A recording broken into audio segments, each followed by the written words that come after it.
తులారాశి వారు రుణ ప్రయత్నాలు కొనసాగిస్తారు. ప్రయాణాలు కూడా ఆకస్మికంగా చేయాల్సి వస్తుంది. కుటుంబ సమస్యలు ఈరోజు ఈ రాశి వారిని బాగా చికాకు పరుస్తాయి. వ్యాపార వర్గాల వారికి వ్యాపారాలు నిరుత్సాహపరుస్తాయి. ఉద్యోగుల వారికి ఆకస్మిక బదిలీలు, పారిశ్రామిక వర్గాల వారికి కూడా కొంత అసంతృప్తిగానే గడుస్తుంది. సినీ, టీవీ కళాకారులకు కొన్ని అవకాశాలు చేజారుతాయి. విద్యార్థులకు కూడా కొన్ని సమస్యలు అకస్మాత్తుగా ఎదురవుతాయి. మహిళలకు కూడా నిరుత్సాహం అధికమవుతుంది. షేర్ల క్రయ విక్రయాలు మందగిస్తాయి.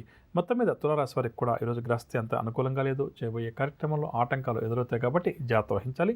తులారాశి వారికి ఇవాళ కస్పచ రంగు నీలం రంగు మరియు పసుపు రంగు. పరిహారాల విషయానికి వస్తే తులారాశి వారి ప్రతి ఒక్కరు కూడా ఆదిత్య హృదయ స్తోత్రాన్ని పఠించడం చాలా మంచిది. తదుపరి వృశ్చిక రాశి.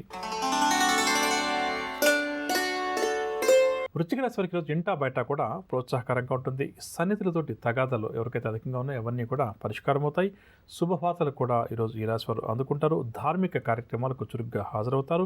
అవసరాలకు తగినంతగా డబ్బు మాత్రం చేతికంతుంది. ఉద్యోగుల వరకు ఉద్యోగాల్లో చిక్కులు ఎదురైనప్పటికీ కూడా వారు వాటిని అధిగమిస్తారు. వ్యాపార వర్గాల వరకు వ్యాపార లావాదేవీలు ప్రోత్సాహకరంగా సాగుతాయి. పారిశ్రామిక రాజకీయ వర్గాల వరకు పదవులు, హోదాలు వరిస్తాయి. సినీ కళాకారులు కూడా ఈరోజు సంతోషకరమైన సమాచారాన్ని అందుకుంటారు. విద్యార్థులు పోటీ పరీక్షలకు ఎవరైతే హాజరవుతారో వారు విజయం సాధిస్తారు. మహిళలకు ఇంటా బయట కూడా గౌరవ మర్యాదలకు ఎటువంటి లోటు ఉండదు. షేర్ల క్రయ విక్రయాలు లాభిస్తాయి.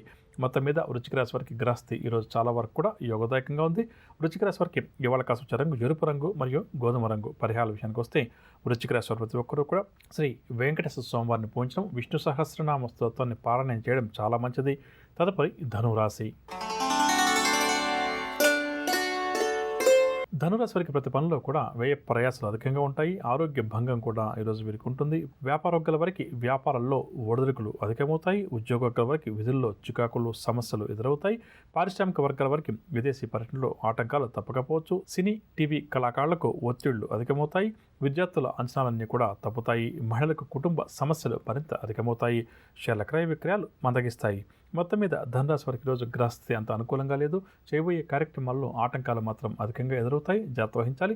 ధనురాశి వారికి ఇవాళ కస్పచ రంగు గులాబీ రంగు మరియు ఆకుపచ్చ రంగు. పరిహారాల విషయానికి వస్తే ధనురాశి వారి ప్రతి ఒక్కరూ కూడా ఈరోజు కుజగ్రహ ఆరాధన చేయడం, శ్రీ సుబ్రహ్మణ్య స్వామివారిని పూజించడం చాలా మంచిది. తదుపరి మకర రాశి. మకర రాశి వారికి ఆర్థిక వ్యవహారాలు ఆశాజనకంగా ఉంటాయి. సన్నిధులతోటి ఈరోజు వీరు ఆనందంగా గడుపుతారు. ప్రయాణాల్లో నూతన పరిచయాలు కూడా వీరికి ఏర్పడతాయి. భాగస్వామ్య వ్యాపారాలు పుంజుకుంటాయి. ఉద్యోగ వారికి పదోన్నతులకు సంబంధించిన సమాచారం అందవచ్చు. పారిశ్రామిక వర్గాల వారి అంచనాలన్నీ కూడా నిజమవుతాయి. సినీ కళాకారులు అప్రయత్నంగా కొన్ని అవకాశాలను దక్కించుకుంటారు. విద్యార్థులు పోటీ పరీక్షలకు ఎవరైతే హాజరవుతారో వారు అనుకూల ఫలితాలు సాధిస్తారు.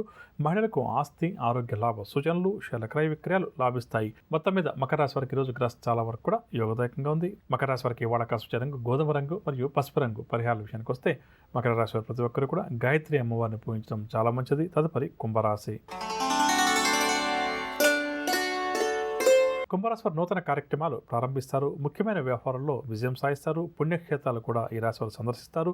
భూములు కొనుగోలుపై ఎవరైతే చర్చల్లో పాల్గొంటారో అవన్నీ కూడా సఫలమవుతాయి. అమ్మా, అలాంటి వాళ్ళది నిజమైన ప్రేమ కాదు, అది వ్యామోహం. ఎగ్జాక్ట్లీ చిన్నత్త. నిజంగా ప్రేమించుకున్న వాళ్ళు అలా చేయరు. ఎంత మనసు విరిగిపోతే కన్న కూతుర్ని పట్టుకొని మా దృష్టిలో చచ్చిపోయా ఉంటుందా తల్లి? అది సరే అమ్మా, తన కూతురుతో తన మాట అనేటప్పుడు ఆమె మాటల్లో వ్యథ, కళ్ళల్లో బాధ గమనించావమ్మా?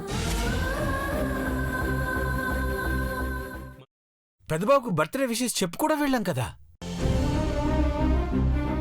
ఊరికే ఎలా కాలిపోతుంది?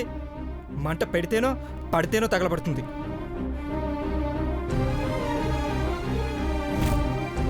కరెక్ట్ చిన్నబాబు, నీకొచ్చినట్టే నాకు డౌట్ వచ్చింది.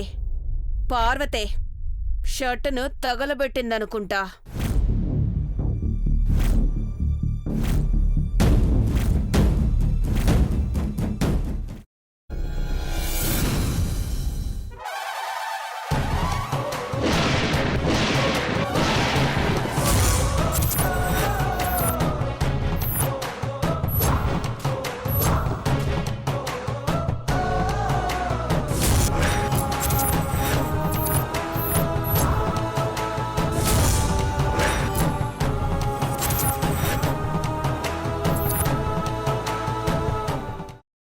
కున్న తర్వాత పొట్టు తీసేసి చాప్ చేసి పక్కన పెట్టుకోవాలి.